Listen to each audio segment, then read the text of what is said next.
talk to you about God's responsibilities in growing kingdom riches so that you can stop shifting blames, giving excuses, and start taking responsibilities as soon as possible. The Bible says, now he that ministered seed to the sower both minister bread for your food and multiply the seed that is sown and increase the fruit of your righteousness. One of the things God takes responsibility for is bread for your food. Its purpose is defined. It is therefore an aberration for you to convert seed to your food, unless, of course, you have decided to live and die as an eater. He ministers seed to the sower and bread for your food, or bread for the eater. If you want to access kingdom riches, you have got to move from being a mere eater to being a sower. The sower eats and also separates seed for sowing.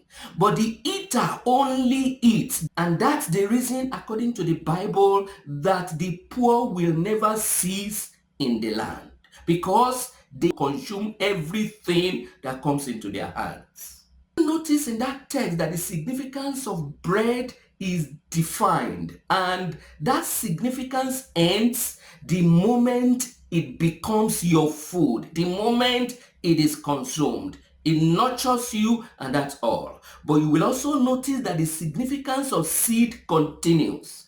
It is the seed that he ministers alongside bread that he has committed to multiplying at the next level of God's provision. For now, you must notice that the significance of food ends the moment you consume it. Therefore, if you consume your seed, its significance also ends. It is the seed you sow from the ministration in the first layer that God multiplies at the second layer of God's provision. Is bread very significant? Oh yes, it is very significant. It is what nurtures your body, keeps you alive, and meets the needs of your household.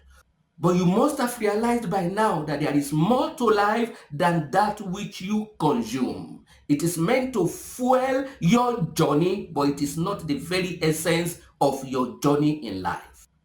But most significant to life is the seed that you separate and sow.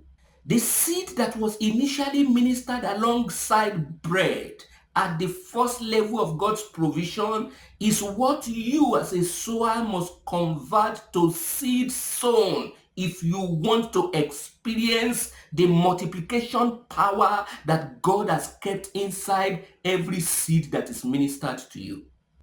Along the crucial journey towards kingdom riches, God ministers provision in three layers. The first layer is that at which he ministers seed and bread to you. At the second layer of God's provision, God multiplies the seed that you separate from the first layer and sow. But if seed is eaten alongside bread at the first layer, then there is nothing for God to multiply for you at the second layer. At the third layer, God brings into bear exponential power, compounding power to the seed that comes from the layer of multiplication.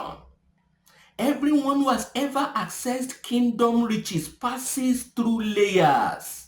The first is the layer at which God ministers provision to you, maybe through salary, through simple profits, through contracts. But if you separate seed and sow, then God is waiting for those seeds to multiply. In fact, your ministration at the first level will continue while you are also accessing the level of multiplication. But God is not done when you start accessing his multiplication power. If you will take seed from the multiplication layer and sow again, then you are bound to experience increase at exponential power, with compounding power coming upon the seeds that you resow. Many believers have never accessed provision beyond layer 1. Many believers have never accessed provision at layer 2 because they continue to consume the seed that God ministers at layer 1. Who is at fault? Certainly not God.